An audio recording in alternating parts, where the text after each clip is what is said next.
올해 시험 보실 분들은 연휴 한번 전체 정리할 그런 좋은 기회로 사용하셨을 것 같습니다. 저도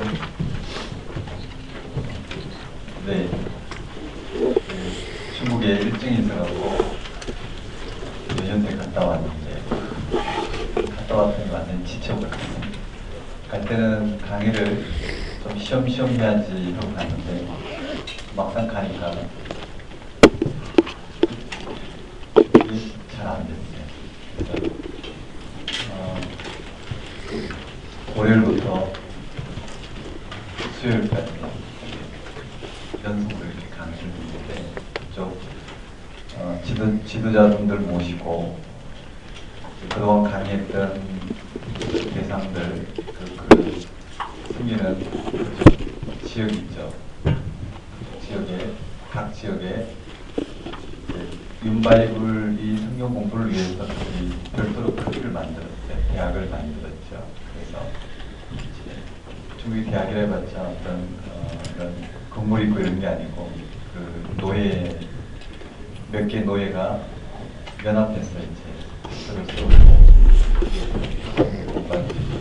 그런 과정을 3년 내지 4년 과정 이렇게 그런데 어떻게 크기를 써야 되는지 상의하도록 이렇게 모였는데 이제 그분들이 크기를 자르면 말씀 공부가 어떤지 먼저 접해야 됩니다. 그래서 말씀 공부를 이사야 말씀을 가지고 깊이 좀 나누는데 그게 굉장히 유익했다고 생각이 되는데 막상 말씀을 가지고 나누다 보니까 말씀 속으로 이렇게 깊이 빠져들죠. 천국 잔치를 부리고 왔는데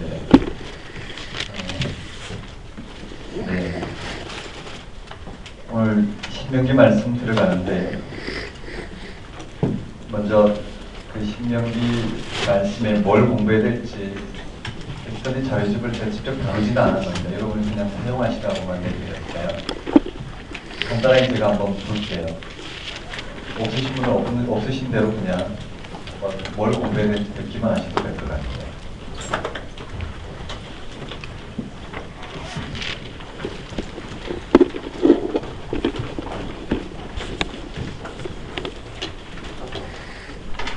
신명기 공부를 하고 난 다음에 또는 하기 전에 뭘 공부해야 될지를 한번 살펴보고 또 하고 난 다음에 이 내용을 중심으로 내용 정리가 들어가면 거의 한 95% 이상은 잡아내지 않을까 싶어요. 여기 보면 단고난 이렇게 돼 있어요. 단고난을 하고 한 장의 정리, 그 다음 장제복 암기 이렇게 돼 있어요. 이게 무슨 말인지 아마 아실 거예요. 우리 교재에다가 각종 강의 들었던 내용, 또 자료집의 내용, 또 성경 읽으면서 나름대로 정리한 내용들을 한 책에 우리 교재에다 정리하면 단고나죠. 그걸 이와 같이 펼쳐서 다시 한 장에다가 전체를 다 뭘 외워야 되고 어떤 걸 정리해야 되는지 이런 것들을 정리하면 한 장에다 정리하는 거죠. 그리고 한 장에 정리한 내용을 반복하면서 그것을 외워내면 될 것 같아요. 그게 항목을 쭉 정했는데요.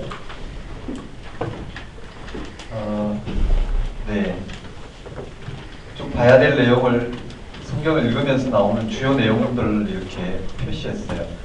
첫 번째 모세오경에 신명기에 보면 아라바 광야에서 모세의 설교죠. 언제냐면 출애굽 후 40년 11월에 출애굽은 40년 지난 11월 1일 날 설교한 내용이에요. 그리고는 과거 회상에 대한 여러 가지 내용들이 쭉 나오고 1장부터 4장까지의 내용 나름대로 정리를 해놨어요. 그 다음 10계명이 나오고 6장에 쉐마가 나오고 7장에 보면 여호와께서 택하신 이유, 왜 그들이 가나안 땅에 들어가서 10계명을 비롯한 율법을 지켜야 되는지 그 이유를 7장, 8장, 9장, 10장까지 설명하고 있죠. 이 10장에 언약의 상징인 새 돌판, 그 다음 여호와께서 요구하시는 것, 11장에 다시 반복되고, 그 다음 12장부터 26장까지 신명기 법전이 언급이 되어 있어요. 그 다음 27장에 다시 언약 맺는 장면, 28장 축복과 저주, 29장 모압 언약, 그 다음 30장, 31, 32, 33장 12지파 축복, 마지막 34장의 모세의 죽음과 여호수아의 개성해서 항목으로 이렇게 별도로 만들어놨어요. 여러분들이 필요하면 내용을 파악하시고 그 다음 교재에다가 정리하시면 될 것 같아요. 그 다음에 나온 부분들이 뭐냐면은 꼭 정리해야 될 부분들이 몇 가지 언급되어 있죠. 신명기 법전 해서 12장부터 26장까지 내용 정리하는 표시 나오고요. 그 다음에 11조 바칠 때 고백문, 그 다음에 축복과 저주문, 모압 언약, 모세의 노래, 모세 12지파 축복, 그 다음 에발산 위 율법, 그쵸? 기념비, 그 다음에 선포한 12저주문. 이것은 꼭 정리를 해서 출처 문제라든지 내용 파악 문제를 낼 때 정리를 해주셔야 될 대목들이에요. 그 다음에 기출문제가 언급되어 있어요. 기출문제 표시하고 그 후에 기출문제 표시하고 그 다음에 이제 구석구석 내용들을 파악할 수 있는 인위적인 문제들, 그냥 정리하면서 만들어서 이렇게 자의적으로 냈던 문제들 위주로 그대로 실었어요. 그렇게 약 한 100문제 정도 됐죠. 그렇게 파악하면 신명기 내용 구석구석 뭘 공부해야 될지가 한눈에 들어오게 되죠. 그렇게 펼쳐 이 모든 내용을 다 단거나 교재에다가 다 정리를 하고 정리한 내용들을 여기다가 한 장에다 표시할 때 예를 들어서 신명기 법전은 신명기 법전의 율법 비교 대조라고 되어 있죠. 출애굽기, 민수기, 레위기, 신명기 말씀을 가지고 비교 대조했던 거 있어요. 그런 것들을 다 단분하면서 정리를 하고 공부를 해야 되겠죠.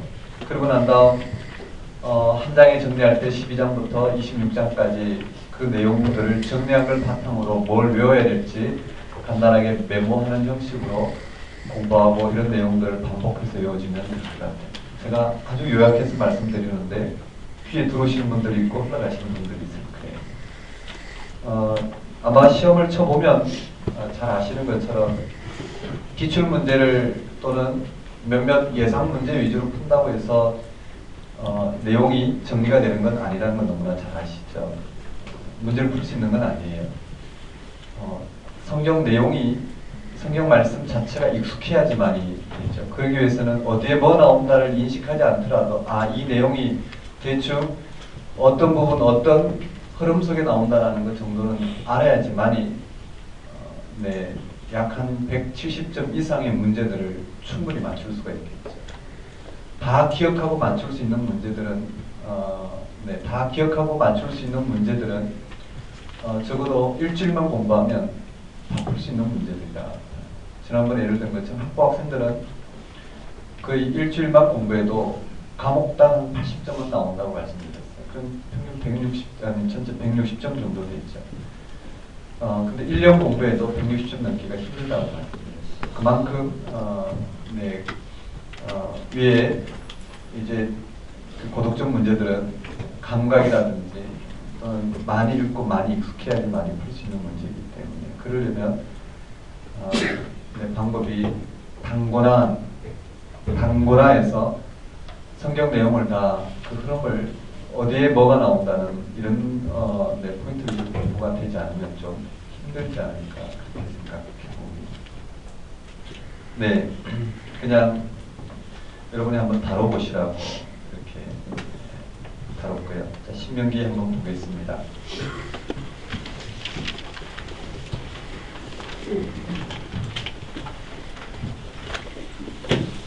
우리 신명기 1장 1절에서 5절까지 한번 읽어볼까요?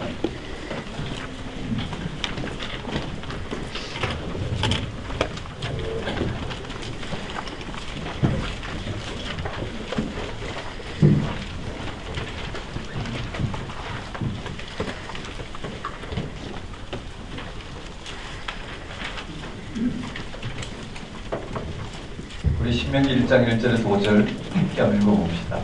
박제이기 때문에 읽겠습니다. 시작. 모세가 이런 족속 만든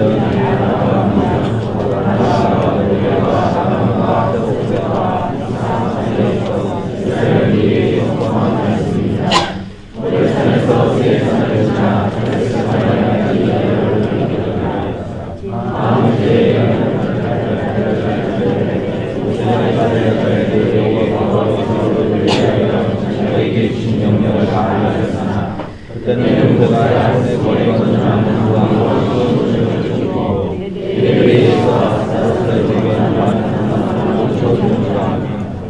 모세가 이런 족 모압 땅에서 이 일을 결정하기 시작할 때가 일러주었으니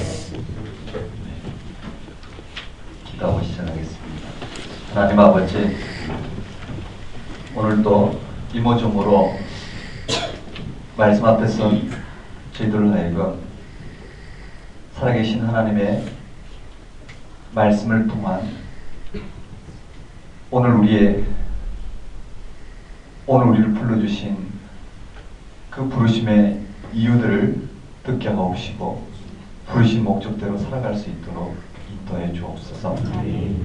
오늘도 이 땅을 향하신 하나님의 말씀이 예수 그리스도의 십자가와 부활과 재림을 통하여 오늘 우리 가운데 이 말씀을 깨닫게 하옵시고 우리 읽는 말씀을 통하여 이 놀라운 하나님의 구속의 역사들을 깨달아가는 시간 되도록 인도해 주옵소서.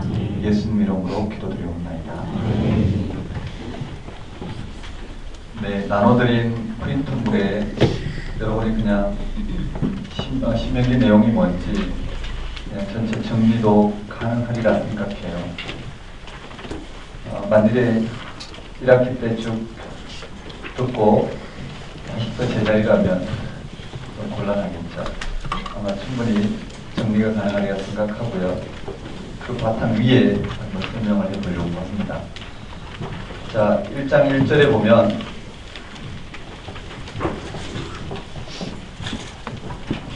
이렇게 되어 있어요. 1장 1절에 보면 이는 말씀이니라. 그렇죠? 우리말로는 떨어져 있죠. 1절에 이는 하고 마지막에 말씀이니라 떨어져 있는데 실제 히브리 원어에는 이는 말씀이다. 이게 맨 앞에 나와 있어요. 네.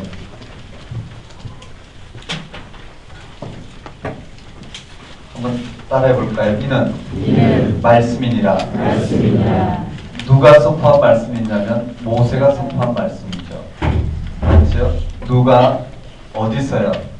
요단 저쪽 숲 맞은편에 아라바 광야, 곧 바란, 도벨, 라반, 하세롯, 디사업 사이에서 누구에게요? 이스라엘 무리에게. 이스라엘 무리란 온 이스라엘 무리에게 어떤 말씀이냐면 선포한 말씀이다 라고 되어 있어요. 근데 그게 언제 선포한 말씀이냐면 2절에 호렙산에서 세일산을 지나 가데스 바네아까지 11하루길이었더라. 즉 11하루길이었는데 3절에 보면 40째 해 11째 달, 즉 40년 11월 그 달 첫째 날에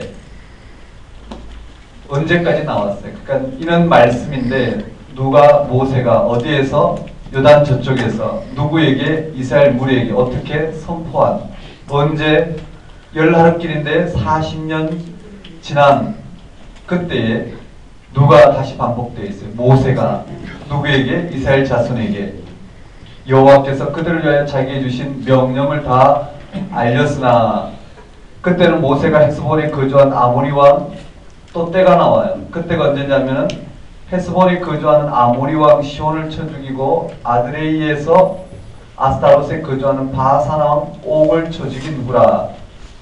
5절에 다시요. 누가요? 모세가 어디에서? 요단 저쪽 모압 땅에서 무엇을? 이 율법을 설명하기 시작하였더라. 이렇게 되어 있어요. 계속 반복되어 있죠. 핵심이 무엇이냐면 이것이 말씀이라는 거예요. 무슨 말씀이냐면 하나님 백성이 가나안 땅에 들어가서 어떻게 살아야 되는지를 가르쳐주는 말씀이라는 거예요. 즉 지금은 출애굽 2세대잖아요. 출애굽 1세대가 애굽에서의 삶을 떨치지 못하고 가나안 땅에서 실패했어요. 지금 출애굽 2세대가 광야에서 실패했는데 출애굽 2세대가 이제 가나안 땅에 들어가야 돼요. 가나안 땅에 들어가서 어떻게 살아남을 것인가? 하나님께서 이스라엘 백성들을 부르신 이유가 무엇이고 왜 이스라엘 백성들에게 땅을 주시고 가나안 땅에서 살아야 하는가? 거기에 대한 가르침이 신명기인데요. 깊이 있게 들어갈 생각은 없고 오늘은 어떤 구조로 흐름으로 있는지만 살펴보려고 해요. 한번 따라해 볼까요? 이는 말씀이다. 이는 말씀이다. 맞아, 이는 말씀이다. 1절부터 5절까지는 전체 모세가 이스라엘 백성들에게 선포하고자 하는 이 신명기 말씀의 서론에 해당되는데요. 이는 말씀이다. 누가요? 모세가 어디에서? 요단 저쪽에서. 맞죠? 요단 저쪽이란 이 표현이 좀 그런데요. 요단 저쪽, 즉 요단 동쪽과 서쪽이 있는데 지금 요단 서쪽으로 들어가야 되죠. 맞죠? 요단 서쪽에서 보면 요단 반대쪽이 되는 거예요. 그러니까 요단 동편에서 지금 선포한 말씀이에요. 요단 저쪽 해서 부연 설명해 놓고요. 누구에게? 이스라엘 무리에게. 어떻게요? 선포한. 그리고 언제냐면 열하루길인데 불순종으로 말미암아 40년이나 보낸 지금 누구에게요? 2세대들, 이스라엘 무리 가나안 땅에 들어가서 살아야 될 2세대들에게 어떻게 하면 가나안 땅에서 장구하게 하나님 백성으로서 하나님의 통치를 드러내며 살아야 될 건가? 그것을 지금 들려주고자 모세가 선포한 말씀이라는 거예요. 그게 1절부터 5절까지 내용이. 한번 따라해 볼까요? 이는 말씀이니라. 말씀이다.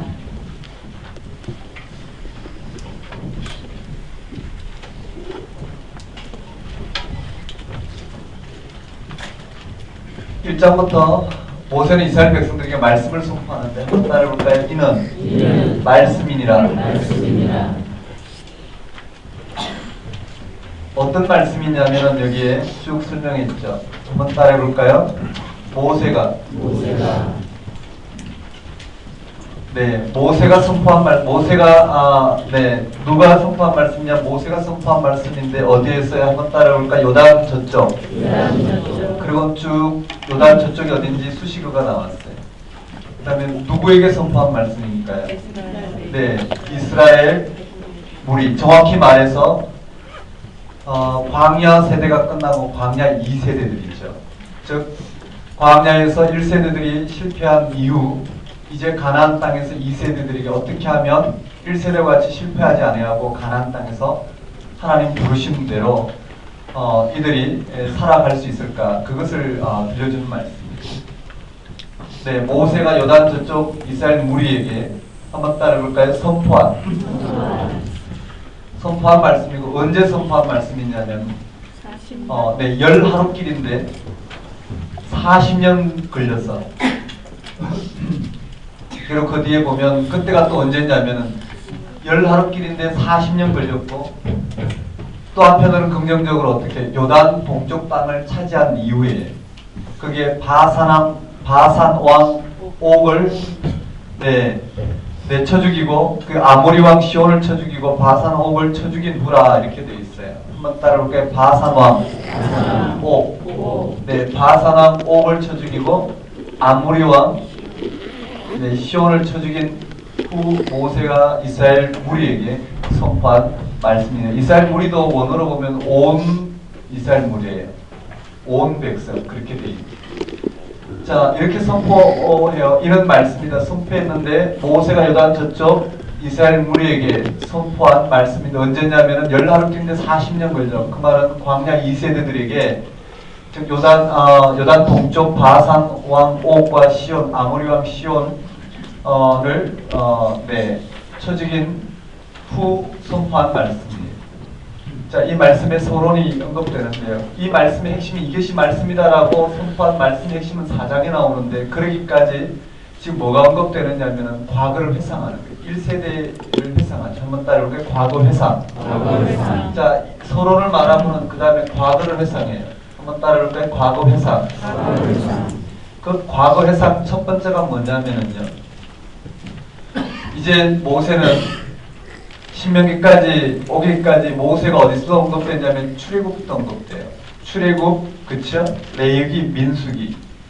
이 출애굽부터 민수기, 즉 이스라엘 백성들이 출애굽한 다음부터 지금 모세가 요단 동쪽 땅을 차지하기까지 이 출애굽과 민수기 내용을 주석을 해요. 다시 한번 백성들에게 들려줘요. 하지만 모든 걸 다 들려줄 필요는 없겠죠. 아주 중요한 요소들을 들려주면서 어떻게 해요? 많은 부연 설명이 이루어졌겠죠. 그러나 우리 신명기 말씀에는 아주 중요한 요소 6가지가 나와요. 첫 번째가 무엇이냐면요. 첫 번째가 폐장제도예요. 1000부장, 100부장, 50부장, 10부장 이렇게 되어 있어요. 한번 따라해 볼까요? 폐장제도. 거기에 네, 좀 더 읽어보면 6절에 보면 이렇게 되어 있어요. 우리 하나님 여호와께서 호렙산에서 우리에게 말씀하여 이르시기를 너희가 이 산에 거주한 지 오래이니 방향을 돌려 행진하여 아모리 족속의 산지로 가고 그곳 아모리 족속의 산지로 가고 그 근방 곳곳으로 가고 아라바와 산지와 평지와 네겝과 해변과 가나안 족속의 땅과 레바논과 큰 강 유브라데까지 가라. 내가 너희의 조상 아브라함과 이삭과 야곱에게 맹세하여 그들과 그들의 후손에게 주리라 한 땅이 너희 앞에 있으니 들어가서 그 땅을 차지할지니라. 네, 호렙산에서 하나님께서 이스라엘 백성들로 하여금 가나안 땅에 들어가도록 말씀하신 그 장면부터 언급돼요. 하지만 그걸 일단 생략했어요. 그리고 9절부터 나온 그때 내가 너희에게 말하여 이르기를 나는 홀로 너희 짐을 질 수 없도다. 그게 바로 출애굽기 18장에 나오는 폐장제도를 말하고 있어요. 한번 따라볼까요? 폐장제도. 네, 앞에서부터 호렙산에서 이야기를 한 묶음으로 만들었어요. 한번 따라볼까요? 폐장제도. 1000부장, 100부장, 50부장. 네, 1000부장, 100부장, 50부장, 10부장 제도. 그게 언급되어 있어요. 이제 아마 출애굽 내용을 아시는 분들은 이 폐장제도만 들어도 무슨 말인지 아실 거예요. 이스라엘 백성들이 아브라함 사건부터 그들로 올라가야죠. 네 후손을 별과 같이 많게 하겠다. 그리고 그 후손으로 하여금 당시 백성 삼으시겠다. 즉 폐장제도까지 오는 앞뒤 전후 내용이 다 연결이 돼요. 즉 시내산에 도착하기 직전에, 그렇죠? 시내산에 도착하기 직전에 그 6절에 보면 호렙산에서 6절에 보면 우리 하나님 여호와께서 호렙산에서 우리에게 말씀하여 이르시기를 너희가 이 산에 거주한 지 오래니 네, 호렙산에서 이 사건을 언급하면서 9절에 보면 폐장제도를 언급하고 있어요. 그러니까 폐장제도는 앞뒤 전후 전체 내용을 잘 담아내고 있죠. 아브라함을 통해서 약속하신 하나님의 약속이 실제로 430년 후에 어떻게 이루어졌고 그 이스라엘 백성들을 인도하여 광야에 나온 그런 여정과 그 다음 이제 시내산에 도착해서 당신 백성 삼으시기 직전 그 이후 이 내용들을 폐장제도를 통해서 잘 담아내고 있어요. 한번 따라해 볼까요? 1000부장, 100부장, 50부장, 10부장. 네, 그렇게 되어 있어요. 조장까지 되어 있죠. 15절에 보면 1000부장, 100부장, 50부장, 10부장과 조장을 삼고 그 후에 언급된 사건은 정탐꾼 사건이에요. 한번 따라해 봅시다. 정탐꾼 사건.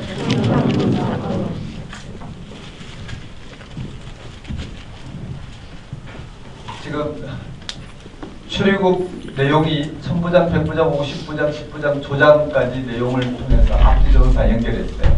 그 다음에 민수기 내용으로 바로 연결돼요. 한번 따라해볼까요? 정탐꾼.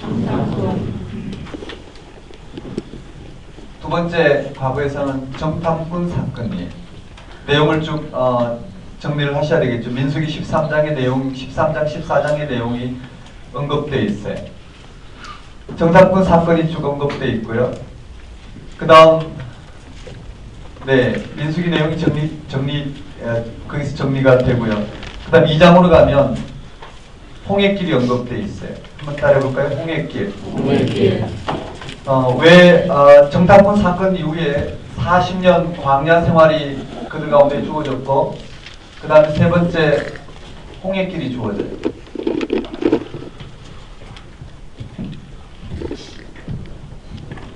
2장 1절에 보면 우리가 방향을 돌려 여호와께서 내게 명령하신 대로 홍해길로 광야에 들어가서 여러 날 동안 세일산을 두루 다녔더니 여호와께서 내게 말씀하여 이르시되 너희가 이 산을 두루 다닌 지 오래니 돌이켜 북으로 나아가라. 너는 또 백성에게 명령하여 이르기를 너희는 세일에 거주하는 너희 동족 에세의 자손이 사는 지역으로 지날진대 그들이 너희를 두려워하리니 너희는 스스로 깊이 삼가하고 그들과 다투지 말라. 그들의 땅은 한 발자국도 너희에게 주지 아니하리니 이는 내가 세일산을 에세에게 기업으로 주었음이니라. 6절에 너희는 돈으로 그들에게 양식을 사서 먹고 돈으로 그들에게서 물을 사서 마시라. 이런 거 보면 만나로만 산 건 아닌 것 같아요. 그렇죠? 그렇지 않나요? 광야 40년 생활이 만나로만 산 건 아니라 양식을 사서 먹었다고 되어 있잖아요. 7절에 내 하나님 여호와께서 네가 하는 모든 일에 네게 복을 주시고 내가 이 큰 광야에 두루 다님을 알고 내 하나님 여호와께서 이 40년 동안을 너와 함께 하셨으므로 내게 부족함이 없었느니라 하시기로 우리가 세일산에 거주하는 우리 동족 에세의 자손을 떠나서 아라바를 지나며 엘랏 에시온 개별 곁을 지나 행전하고 돌이켜 모압 광야 길로 지날 때 여호와께서 내게 이르시되 모압을 괴롭히지 말라. 언급 이렇게 돼 있어. 한번 따라올까요? 에서를 괴롭히지 말라. 모압을 괴롭히지 말라. 네, 그게 모압을 괴롭히지 말라. 그와 싸우지도 말라. 그 땅을 내가 내게 기업으로 주지 아니하리. 이는 내가 롯 자손과 아르를 기업으로 주었음이니라. 네, 이는 내가 롯 자손에게 아르를 기업으로 주었음이니라. 이렇게 돼 있어요. 한번 따라올까요? 모압을 괴롭히지 말라. 네, 그리고는 그 모압의 네, 모압 지경에 나오는 10절, 11절, 12절의 내용을 쭉 설명해 놨어요. 그리고 13절에 이제 너희는 일어나서 세렛 시내를 건너가라 하시기로 우리가 세렛 시내를 건넜으니 가데스 바나에서 떠나 세렛 시내를 건너기까지 38년 동안이라. 이때는 그 시대의 모든 군인들이 여호와께서 그들에게 맹세하신 대로 진영 중에서 다 멸망하였나니 여호와께서 손으로 그들을 치사 진영 중에서 멸하신 고로 마침내는 다 멸망되었느니라. 모든 군인이 사망하여 백성 중에서 멸망한 후에 여호와께서 내게 말씀하여 이르시되 네가 오늘 모압 병력 아르를 지나리니 암몬 족속에 가까이 이르거든 그들을 괴롭히지 말고. 한번 따라해볼까요? 에서. 네, 에서를 괴롭히지 말라고 그랬어요. 맞죠? 그 다음에 모압을 괴롭히지 말라고 그랬어요. 그 다음에는 암몬을 괴롭히지 말라고 했습니다. 자, 암몬 족속에 있다면 내가 네게 기업으로 주지 아니하리. 이는 내가 그것을 롯 자손에게 기업으로 주었음이니라. 그리고 다시 또 그 지역경이 어딘지를 20절, 21절, 22, 23절까지 설명했어요. 그리고 24절에 너희는 일어나 행진하여 아르논 골짜기를 건너라. 내가 헤스본과 아모리 사람 시온과 그의 땅을 네 손에 넘겼은즉 이제 더불어 싸우라. 그 땅을 차지하라. 오늘부터 내가 천하 만민이 너를 무수하며 너를 두려워하게 하리니 그들이 내 명성을 듣고 떨며 너로 말미암아 근심하리라 하셨느니라. 그렇게 돼 있어요. 한번 따라해볼까요? 홍해길. 자, 홍해길로 출발해서 40년 광야 생활 여정을 지금 설명하는데 한번 따라해볼까요? 에서. 네, 세일산으로 언급되어 있고요. 그 다음에 모압 나오고 암몬이 나오죠. 이들과 다투지 말라는 거예요. 그래서 계속 어떻게 해요? 우회하고 이런 여정이 40년간 걸렸어요. 그러고 난 다음에 네 번째 언급되는 부분은 헤스본 왕 시온을 정복하는 거예요. 유단 동쪽. 한번 따라볼까요? 헤스본 왕 시온. 네, 헤스본 왕 시온을 정복하는 장면이고요. 그 다음 다섯 번째 헤스본 왕 시온을 정복하는 장면이고, 다섯 번째는요, 바산 왕 옥을 정복하는 거예요. 한번 따라볼게요. 바산 왕 옥. 이 모든 내용은 출애굽기와 민수기를 주석해 놓은 거예요. 출애굽기와 민수기를 주석해서 광야 1세대들이 왜 실패했는지를 설명해내고, 광야 2세대가 이제 가나안 땅에 들어가서 어떻게 그들은 가나안 땅에서 하나님 백성으로 살아갈 것인가, 어떻게 하면 가나안 땅에서 그들은 살아남을 것인가, 이것을 설명해 주고 있는 것이죠. 자, 그렇게 됐어요. 헤스본 왕 시온을 치는 장면이 2장에 언급되어 있고요. 3장에 가면 바산 왕 옥을 치는 장면이 언급되어 있어요. 그게 어디까지냐면 11절까지이고요. 그 다음에 12절에 보면, 3장 12절에 보면, 그때 우리가 이 땅을 얻음에, 이제 요단 동쪽 땅을 얻은 장면을 말하고 있죠. 아르논 골짜기 곁에 아로엘에서부터 길라 산지 절반과 그 성읍들을 내가 르우벤 자손과 갓 자손에 주고, 한번 따라볼까요? 요단 동쪽 성읍. 요단 동쪽 헤스본 왕 시온과 바산 왕 옥을 쳐 부수고, 여기에 여섯 번째, 이 땅을 차지한 요단 동쪽 땅을 차지한, 여호와께서 요단 서쪽 땅을 약속의 땅을 주신 동쪽까지 어떻게 차지하게 하셨단 말이에요. 그리고 이 땅을 선물로 주셨는데, 한번 따라볼까요? 르우벤, 갓, 므낫세 반지파라고 그랬어요. 므낫세 중에서 2분의 1 지파는, 절반은 요단 동쪽, 절반 요단 서쪽으로 들어가요. 한번 따라볼까요? 르우벤, 갓, 므낫세. 르우벤과 갓과 므낫세 중에 절반이 언급되어 있어요. 그게 12절 3장 12절에서 22절까지 언급되어 있어요. 그 다음에 마지막 3장 마지막 장면은 모세조차도 어떻게 해요? 가나안 땅에 들어가지 못하고 요단 동쪽에서 가나안 땅을 바라보는 것으로 모세는 그것이 끝이에요.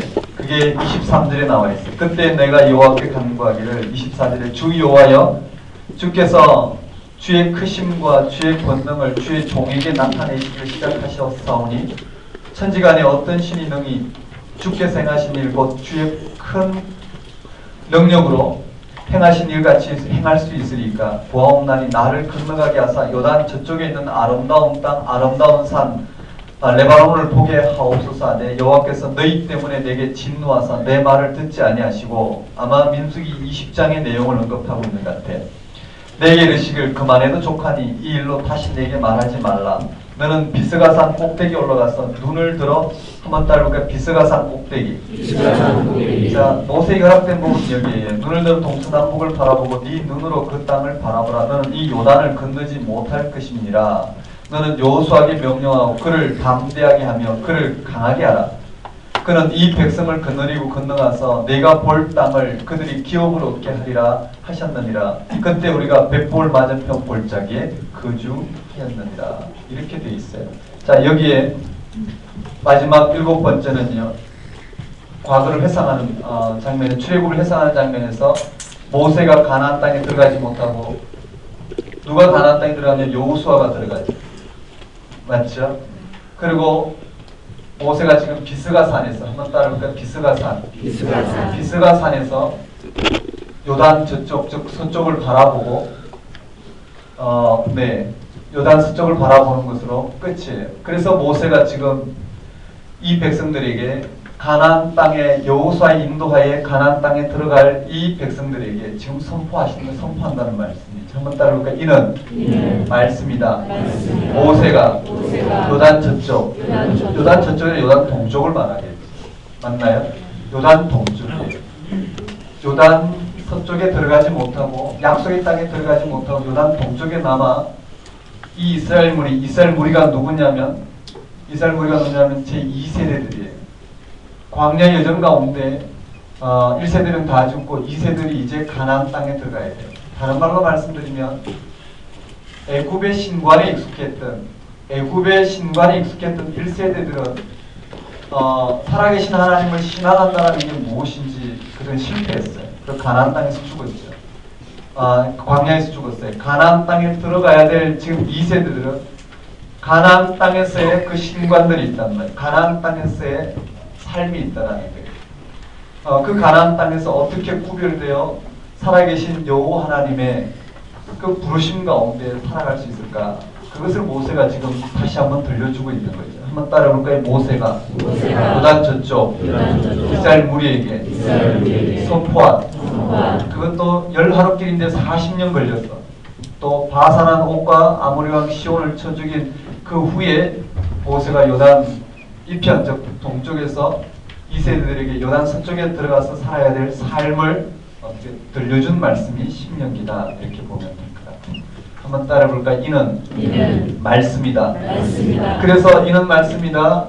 서론이 언급되고 과거 회상을 하죠. 천부장제도 그 다음 폐장제도를 언급하고 정탐꾼 홍해길을 돌아 40년을 지나 요단 동쪽에 도착해서 헤스본 왕 시온을 쳐 죽이고 바산한 옥을 쳐 죽인 그리고 르우벤과 갓과 므낫세가 그 땅을 어떻게 기업으로 물려받았고 그러니까 모세 또한 요단 동쪽에서 요단 서쪽을 바라보고 여호수아가 인도할 2세대들에게 지금 선포하는데 그 내용이 뭐냐면 4장 내용입니다.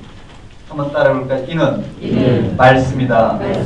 정작 모세가 하고 싶은 말씀은 4장 1절에 언급되어 있어요. 4장 1절 한번 읽어볼까요? 시작. 이스라엘아 내가 너희에게 가르친 여호와 그들을 듣고 준행하라.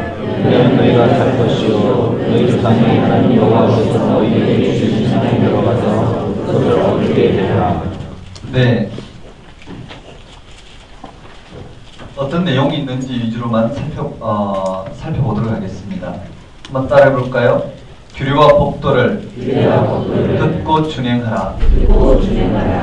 네, 이스라엘아 이제 내가 너에게 가르치는 규례와 법도를 듣고 준행하라. 그리하면 살 것이다. 한번 따라해볼까요? 규례와 법도. 이제 전하고자 하는 핵심은 여기 있어요. 4장에 한번 따라해볼까요? 규례와 법도를 듣고 준행하라.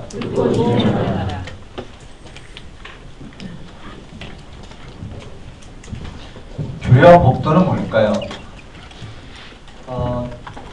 흔히 토라라고 그러죠. 우리말로는 율법이라 번역이 되어 있는데요. 창세기부터 신명기 전체 내용이 토라예요. 우리가 언급하고 있는 규례와 법도, 즉 법도라고 해야 될까요? 흔히 말하는 우리가 말하는 흔히 율법이라고 생각하는 계명들, 쉽게 보면 계명들은 하나의 예예요, 예. 즉 가나안 땅에서 실제로 그들이 토라, 즉 창출 레민 신에서 그들을 부르신 하나님 부르심에 합당한 하나님 백성으로서 살아가야 될 그 가르침이 바로 즉 아브라함의 이야기가 바로 토라예요. 말 이해되시죠? 즉 이삭의 이야기가 토라고 야곱의 이야기가 토라고 요셉의 이야기가 토라란 말이죠. 그 다음 이스라엘 백성들이 광야 여정 가운데 그들이 목도했던 그 하나님 바로 토라예요. 즉 토라는 가르침이라는 거예요. 하나님 백성이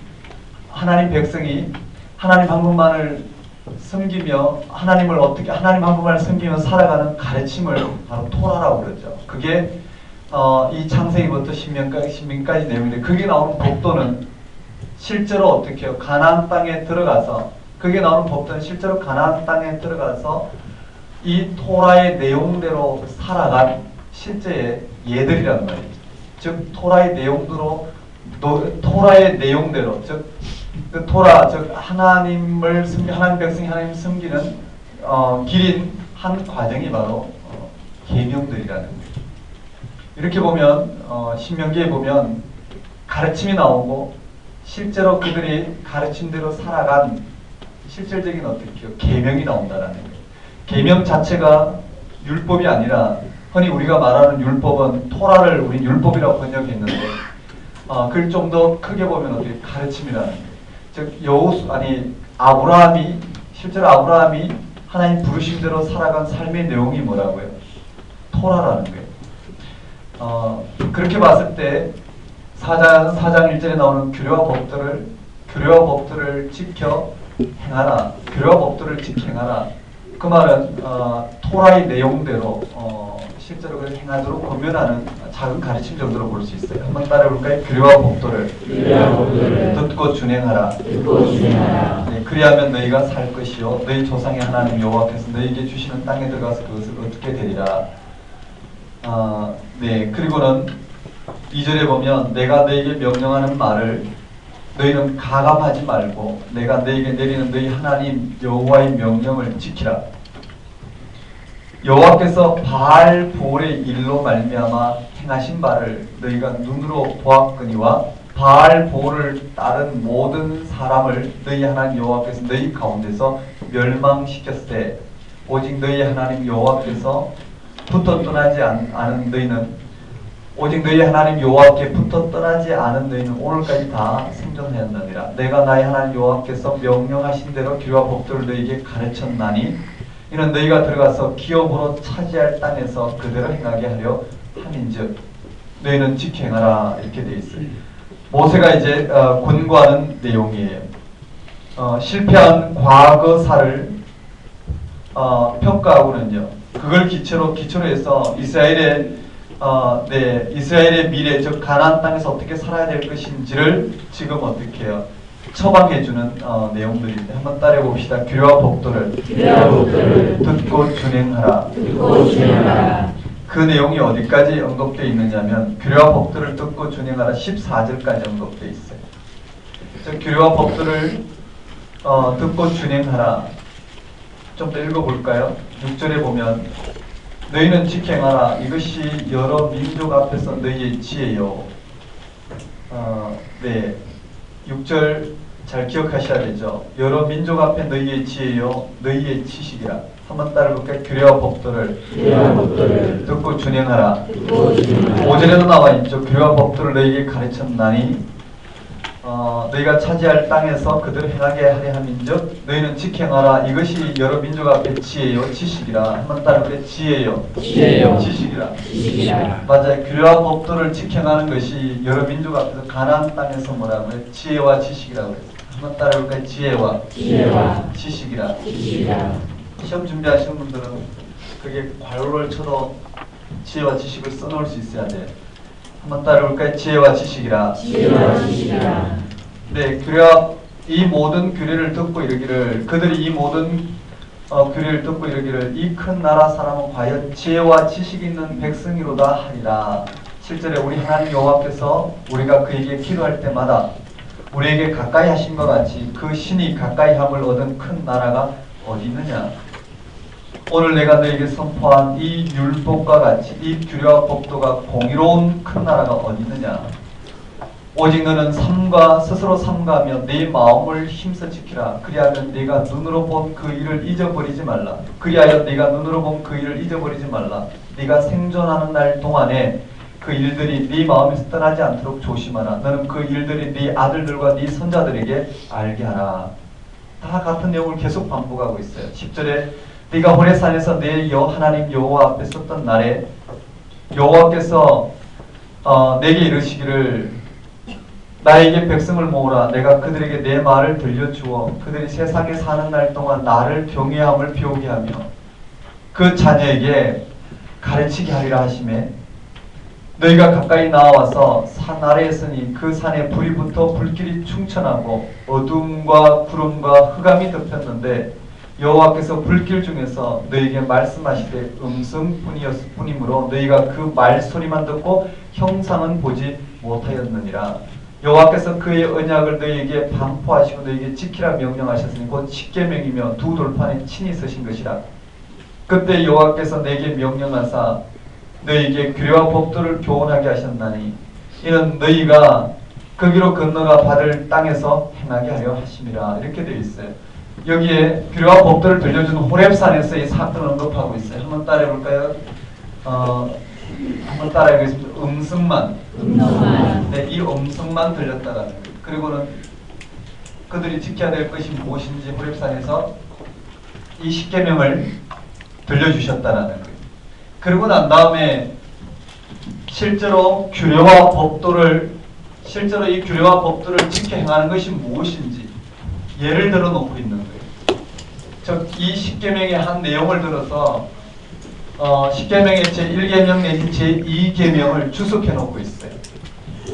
규례와 법도를 지켜나는 것이 무엇인지 15절부터 마지막 절까지 40절까지 15절부터 41절까지 그 예를 들어 놓고 있어요. 15절에 보면 여호와께서 호렙산 불길 중에서 너희에게 말씀하시던 날에 너희가 어떤 형상도 보지 못하였은즉 너희는 깊이 삼가라.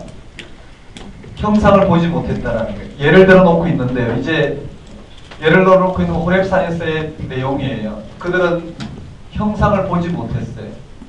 형상을 보지 못하고 뭘 들었느냐, 음성만 들었다라는 거예요. 이익을 통해서 그들이 가나안 땅에서 규례와 법도를 듣고 준행해야 된다는 게 무엇인지를 예를 들어 놓고 있는 것이죠. 자, 음성을 들었는데요. 16절에 그리하여 스스로 부패하여 자기를 위해 어떤 형상대로든지 우상을 새겨 만들지 말라. 남자의 형상이든지 여자의 형상이든지 땅 위에 있는 어떤 짐승의 형상이든지 하늘을 나는 날개 가진 어떤 새의 형상이든지 땅 위에 있는 어떤 곤충의 형상이든지 땅 아래 물속에 있는 어떤 어족의 형상이든지 만들지 말라. 한번 따라해볼까요? 형상을 만들지 말라. 형상을 만들지 말라. 또 있어요. 19절에 그리하여 네가 하늘을 향하여 눈을 들어 해, 달, 별 하늘 위의 모든 천체 곧 너희의 하나님 여호와께서 천하 만민을 하여 배정하신 것을 보고 미혹하여 그것에 경배하며 섬기지 말라. 한마디로 말하면 뭘까요? 네, 그 전체가 우상 숭배하지 말라 하지만 일단 형상을 만들지 말라. 그것이 15절부터 18절까지 내용입니다. 맞나요? 그 19절에는 하늘로 올라가요. 그것도 마찬가지. 네. 미혹하여 경배하지 말라. 20절에 여호와께서 너희를 택하시고 너희를 새 풀무불 곧 애굽에서 인도하여 내사 자기 기업의 백성을 삼으신 것이 오늘과 같아도 여호와께서 너희로 말미암아 내게 진노하사 내게 요단을 건너지 못하게 하며 네 하나님 여호와께서 내게 기업으로 주신 그 아름다운 땅에 들어가지 못하게 하리라 맹세하셨은즉 나는 이 땅에서 죽고 요단을 건너지 못하려니와 너희는 건너가서 그 아름다운 땅을 얻으리니 너희는 스스로 삼가 너희 하나님 여호와께서 너희와 세우신 언약을 잊지 말고 내 하나님 여호와께서 금하신 어떤 형상의 우상도 조각하지 말라. 한번 따라볼까요? 어떤 형상의 우상도 조각하지 말라.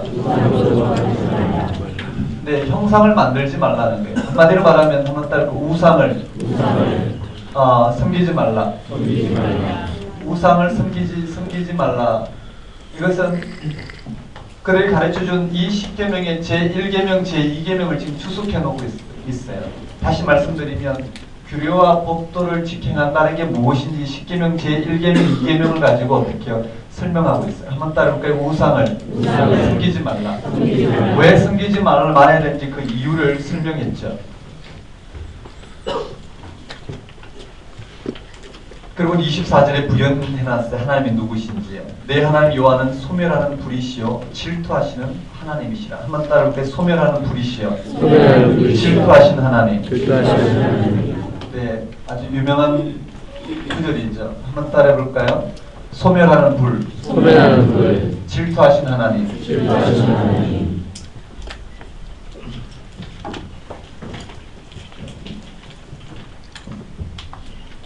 네, 그리고 25절에 다시 또 내용이 연결이 돼요.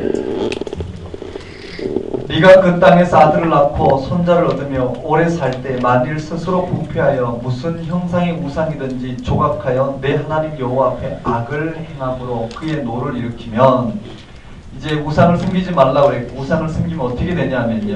26절에 내가 오늘 천지를 불러 증거를 삼는 너희가 요단을 건너가서 얻은 땅에서 속히 망할 것이라.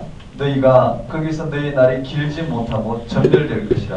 한번 따라볼까요? 망할 것이라. 27절에 여호와께서 너희를 여러 민족 중에 흩으실 것이요 여호와께서 너희를 쫓아보내실 그 여러 민족 중에 너희의 남은 수가 많지 못할 것이며 너희는 거기서 사람의 손으로 만든 바 보지 못하며 듣지 못하며 먹지 못하며 냄새 맡지 못하는 목석의 신들을 섬기리라. 그러나 네가 거기서 네 하나님 여호와를 찾게 되니 만일 마음을 다하고 뜻을 다하여 그를 찾으면 만나리라.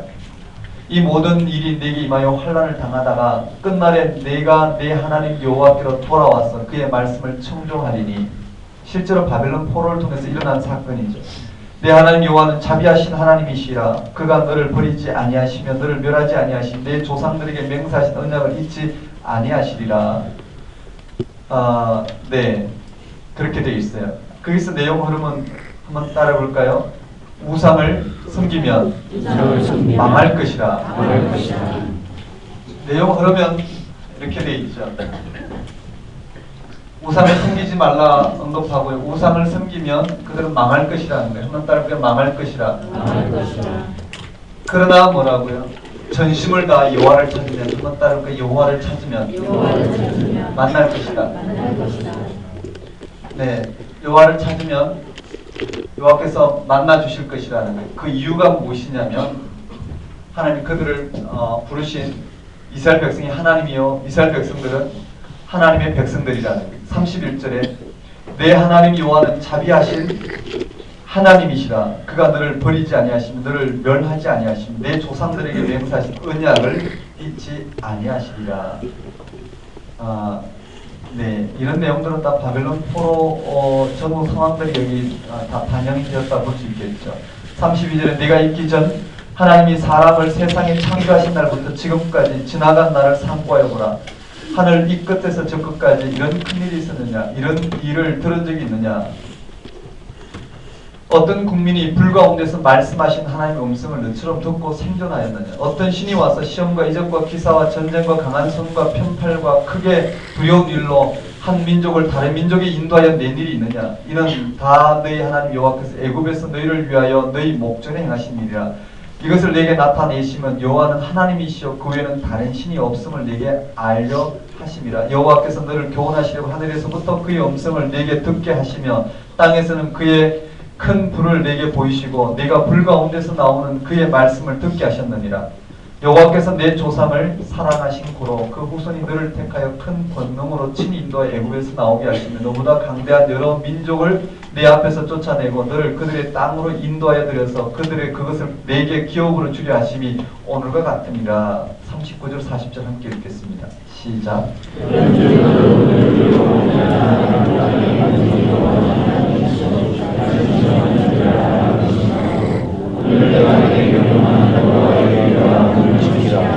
너와 내 후손이 복을 받아 내 하나님 여호와께서 내게 주신 땅을 삼시 복을 받으라. 결론은 그렇게 끝났어요. 한번 따라볼까요? 규례와 법도를 지켜나라. 자, 규례와 법도를 지켜난다는 게 뭘까요? 하나님은 형상을 보인 적이 없고 음성만 들렸다라는 거예요. 그러므로 어떻게 해요? 하나님 말씀하신 규례와 법도를 지켜 행하는 것이 하나님을 섬기는 길이요. 이 땅에 있는 피조물들을 형상화해서 우상을 만들고 그를 섬기고자 하면 그것이 바로 뭐라고요? 우상 숭배라는 거예요. 그렇게 했을 때 망할 것이요. 그리고는 여기에 실제로 어떻게 그렇게 했을 때 망했을 때의 상황과 그 가운데 다시 하나님을 찾으면 그들이 하나님이 그들을 만나주실 것이라는 거예요. 그들이 언약을 맺은 그 언약을 기억하고 만나주실 것이라는 걸 쭉 설명해요. 그리고 난 다음에 두 번째 예가 나오는데 한번 따라볼까요? 도피성. 그렇게 끝나고 두 번째 예가 나오는데 한번 따라볼까요? 도피성. 도피성은 뭘까요? 실제로 가나안 땅에 들어가서 우상을 섬긴 대신에 여호와 하나님을 섬긴 한 예란 말이죠. 즉 규례와 법도를 지켜 행한 한 예가 바로 도피성이에요. 그래서 도피성 제도가 거기 나와요. 도피성 제도로 말미암아 하나님의 통치를 이스라엘 백성을 통해서 이 땅 가운데 드러내신 가장 한적인 예가 도피성 제도예요. 이미 가나안 땅에 들어가서 시행되어진 저 도피성 제도를 미리 여기에 언급된 장면이 거기 나와요. 자, 41절에 그때 모세가 요단 이쪽 해돋는 쪽에서 세 성읍을 구별하였으니 이런 과거의 원한이 없이 부지 중에 살인한 자가 그것으로 도피하게 하기 위함이며 그 중 한 성으로 도피한 자가 그의 생명을 보존하게 하기 위함이라. 하나는 광야 평원에 있는 베셀이라. 르우벤 지파 요단 동쪽에 있는 도피성이. 한번 따르고 요단 동쪽. 여기 요단 동쪽 도피성이. 한번 따르고 요단 동쪽 도피성. 네, 이 도피성은 규례와 법도를 듣고 준행한 대표적인 하나님 백성으로서의 네, 삶을 여기서 드러내고 있어요. 자, 그리고는 거기까지가 43절까지 여기까지가 바로 첫 번째 한번 따라해볼까요? 이는 말씀이다. 자, 이는 말씀이다. 이해되시죠? 누가요? 모세가. 이 배경이 다 떠올라야 되죠. 모세가 요단 저쪽, 즉 동쪽에서 가나안 땅에 들어가 살아야 될 출애굽 2세대인 광야 후세대인 이스라엘 무리들에게 어떻게 해요? 선포했다는 말이 이해되시나요? 선포했다는 말은 설명했다는 말하고도 같은데요. 설교했다라는 하나님의 말씀을 모세가 듣고 이스라엘 백성들에게 설명 형식으로, 설교 형식으로 어떻게 전했다는 말씀입니다. 어떤 모세가요? 이스라엘 불순종을 통해서 광야 1세대들을 다 광야에서 묻고 자신 또한 어떻게 해요? 가나안 땅에 들어가지 못하는 상황에서 가나안 땅에 들어가야 될 2세대들에게 네, 선포한 그것도 열하루길인데 40년 지났다라는 것. 하지만 하나님의 은혜인 바산한 옥과 아모리 왕 시온을 쳐 죽인 후에 지금 선포한 말씀이 한번 따라해볼까요? 이는 말씀이다. 그리고는 이 말씀이 구체적으로 뭘까요? 규례와 법도를 듣고 준행하라. 여기로 귀결되어 있죠. 근데 거기까지 과거 회상이 나와요. 한번 따라해볼까요? 과거 회상. 여기 출애굽과 민수기를 추석해 놓은 거예요. 1000부장, 100부장, 50부장, 10부장, 조장에 대한 이 회장 제도는 앞에서부터 어떻게 해요? 이미 그 앞에 아브라함을 통해서 약속한 그 약속이 이루어졌고 별과 같이 많은 이스라엘 백성들을 애굽에서 건져내어 당신 백성 삼고자 인도해내신 그리고 시내산에서 당신 백성 삼으시고 맞죠? 언약을 맺으시고 이 백성들 하여금 하나님 백성으로 살아갈 율법을 베푸시고 그리고 어떻게 성막을 건조하게 하시고 그리고 성막을 중심으로 하나님 백성으로서의 삶의 질서를 민수기 1장부터 10장까지 새롭게 하시고 그리고 다시 광야로 나아와 하나님 백성으로 살아가는 이러한 삶의 길에 대표적인 게 뭘까요? 정탐꾼 사건이 등장했어요. 그렇지만 그들은 하나님을 믿지 못하고 여전히 애굽의 신관으로 하나님을 믿지 못하고 애굽의 신관, 즉 애굽에서의 삶의 관점을 하나님을 바라봤을 때 오는 그런 불순종의 삶이 바로 정탐꾼 사건을 통해서 대표되고 있어요. 그 결과 홍해길에서 40년 광야 생활 가운데 1세대들이 다 죽게 되고 2세대들이 헤소남, 시온, 바산한 옥을 쳐 죽이고 그리고 로벤 갓 므낫세 반지파에 이 땅이 기업으로 주어지고 그리고 요단 지금 동쪽 맞죠? 모압 평지에 도착해서 모세로부터 이 설교를 지금 듣고 있는 2세대들이 언급되어 있어요. 이 장면을 통해서 출애굽과 민수기 내용이 선하게 들어와요. 출애굽의 여정을 여기서 추석했어요. 과거 해석을 하고 이제 2세대에게 뭐를 선포하냐면 한번 따라해볼까요? 규례와 법도를 듣고 준행하라. 지혜와 지식이요. 맞아요.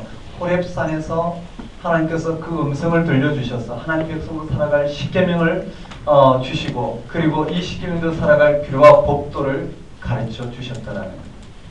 그러므로 어떻게 규례와 법도를 준행하는 것이 이스라엘 백성들이 가나안 땅에서의 삶이다. 한번 따라볼까요? 우상을 만들지 말라. 네, 그리고 그 설명이 쭉 언급이 되어 있고요. 그 다음에 한번 따라볼까요? 도피성. 이 두 가지에는 규례와 법도를 듣고 준행해야 될 가나안 땅에서의 삶의 대표적인 예가 된다는 거예요. 되셨나요? 그리고 난 다음에 5장에 가면 아니 4장 마지막 부분입니다. 여기까지 4장 43절까지가 첫 번째 설교예요. 4장 43절까지가 첫 번째 설교예요. 그럼 두 번째 설교인데요. 44절 한번 읽어볼까요? 44절, 4장 44절 한번 읽어봅시다. 시작. 한번 따라해볼까요? 이것은 율법이니라. 다시 한번요. 율법이란 말로 시작하고 있어요. 한번 따라해볼까요? 이것은 율법이니라. 이 내용을 좀 정리하고요. 여기에 두 가지 예를 들었다고 했어요. 첫 번째 한번 따라볼까요? 우상을 숨기지 말라. 만들지 말라. 두 번째는 한번 따라볼까요? 도피성. 여기까지 정리가 됐어요. 그 다음에 세 번째, 전체 한번 따라볼까요? 이는 말씀이니라. 그 다음에 서론에 해당되는 두 번째인데 한번 따라볼까요? 이는 율법이니라. 그럼 다시 어떻게 해요? 두 번째 설교가 시작이 되는 거예요. 거기에 누가 누구에게요? 모세가 이스라엘 자손에게 선포한 율법이에요. 자, 이스라엘 자손이 애굽에서 나온 후에 모세가 증언과 규례와 법들을 선포하였으니 요단 동쪽 벳볼 맞은편 골짜기에서 그리하였더라. 이것도 마찬가지예요. 벳볼 맞은편이라고 했어요. 맞죠? 똑같은 장소죠. 이 땅은 헤스본에 사는 아모리 족속의 왕 시온에게 속하였더니 모세 이스라엘 자손이 애굽에서 나온 후에 그를 쳐서 멸하고 그 땅을 기업을 얻었고 또 바산 왕 옥을 얻었으니 그 두 사람은 아모리 족속의 왕으로서 요단 이쪽 페도는 쪽에 살았으며 그 얻은 땅은 아르논 골짜기 가장자리에 아로엘에서부터 시온산 곧 헤르몬산까지 요단 이쪽은 그 동쪽 온 아라바니 비스가 기슭 아래 아라바의 바다까지니라. 1장 1절에서 5절에 언급된 내용과 같아요. 한번 따라해 볼까요? 모세가 이스라엘 자손에게 선포한 그리고는 어디 있냐면 한번 딱 요단 동쪽이 언제요? 바산왕 옥과 아모리 왕 시온을 쳐 죽인 후에 그것을 또 기업으로 차지한 후에 선포한 말씀이라 되어 있어요. 한번 따라볼까요? 이는 율법이니라. 자, 모세가 어디서 선포했다? 여기 내용하고 같은 거죠. 이는 말씀이다. 이는 율법이다. 같은 내용이에요. 그러고 난 다음에 권면이 들어가요.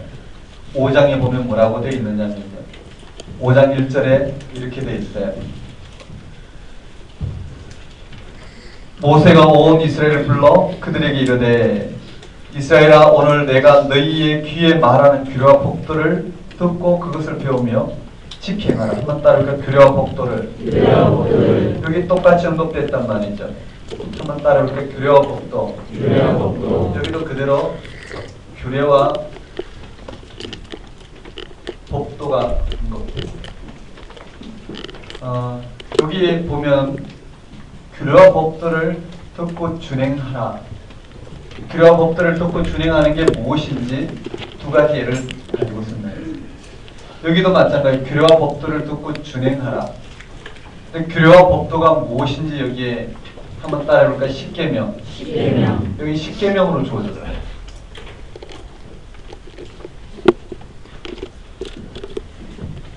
자,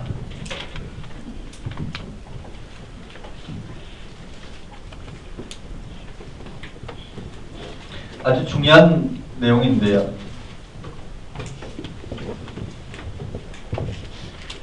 그게 5장 2절에 보면 우리 하나님 여호와께서 호렙산에서 우리와 언약을 세우셨나니 이제 핵심이 뭘까? 십계명이 나오기까지 규례와 법도를 준행해야 될 이유를 설명하면서요. 5절에 보면 한번 따르게 언약. 호렙산에서 세워진 언약. 맞아요. 호렙산에서 세워진 언약이에요. 여기서 십계명은 규례와 법도를 준행하라. 그리고 여기에 규례와 법도를 왜 지켜야 되는지를 설명하면서 한번 따라볼까? 호렙산에서 세워진 언약이에요. 이 언약 자체가 뭐라고요? 십계명으로 들어가요. 한번 따라볼까? 십계명. 맞아요. 호렙산에서 세워진 언약이에요.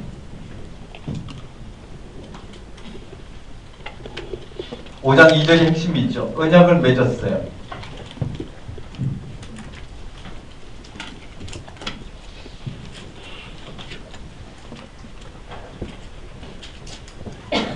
그리고는 3절에 이 언약은 여호와께서 우리 조상과 세우신 것이 아니요 오늘 여기 살아있는 우리 곧 우리와 세우신 것이라.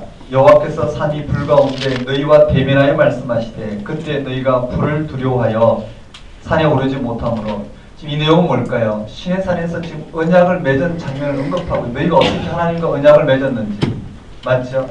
너희가 어떻게 하나님 백성 되었고 하나님 백성 된 것은 아브라함이 믿음으로 말미암아 주어진 약속이에요. 그 약속대로 하나님 백성 되었지만 하나님 백성으로서 살아가는 길인 토라를 즉 율법을 가르치는데 그 율법에 요약된 내용이 뭐냐면 십계명으로 주어졌어요. 4절에 여호와께서 산이 불 가운데 너희와 대면하여 말씀하심에 그때 너희가 불을 두려워하여 마지막에 여호와께서 이르시되 6절에 나는 너를 애굽 땅 종되었던 집에서 인도하여 낸 내 하나님 여호와라.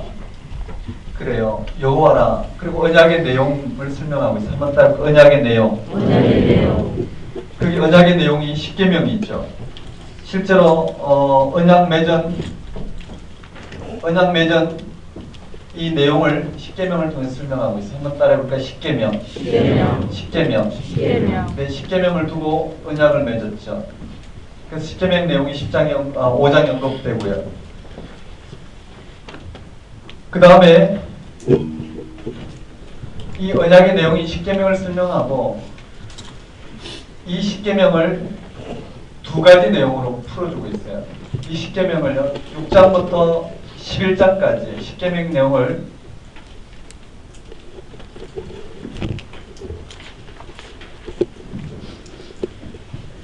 이 언약의 내용을 6장 1절부터 11장 마지막 절까지는 뭐냐면요 모세의 가르침의 형태로 즉 모세의 가르침의 형태로 이 언약의 내용을 설명해요.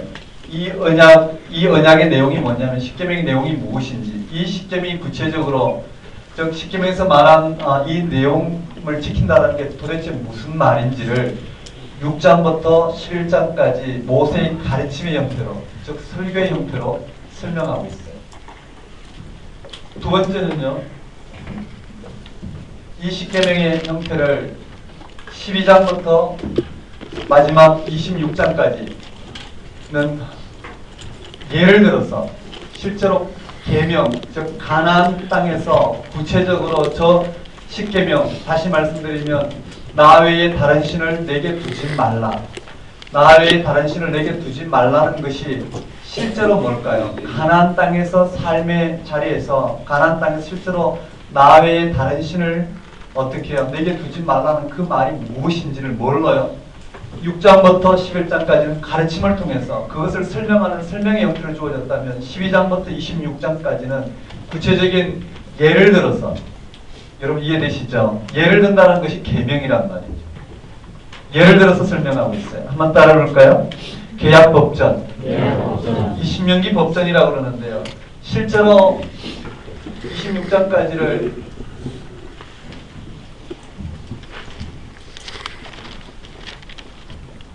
십계명을 구체적으로 설명하고 있는 두 가지, 십계명을 풀이하고 있는 게 두 가지인데 첫 번째는 6장부터 11장까지 모세의 가르침을 통해서 그 다음 12장부터 26장까지는 법전 형태로 그들에게 설명하고 있어요. 좀 다시 표현해 보면요.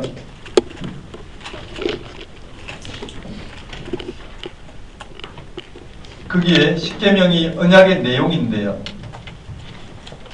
그것을 두 부분으로 해석하고 있어요. 첫 번째는 6장 1절에서 11장까지, 두 번째는 12장부터 26장까지. 그것을 해석하고 또 그것을 구체적인 사례를 들어서 생활에 적용시켜 놓고 있죠.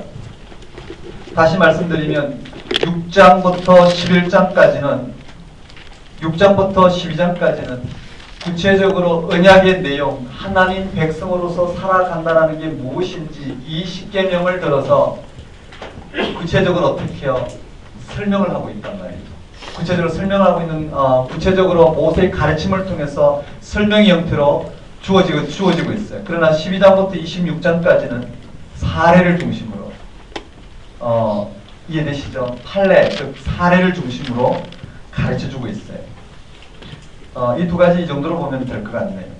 즉 호렙산에서 언약을 맺은 이 언약의 내용인 이스라엘 백성이 하나님 백성으로 살아간다는 게 무엇인지를 가르쳐준 이 십계명, 십계명의 내용을 모세의 가르침을 통해서 6장부터 11장까지 가르침의 형태로 주어진다면 12장부터 26장까지는 하나의 사례를 중심으로, 즉 실제인 법 내용을 중심으로 설명하고 있어요.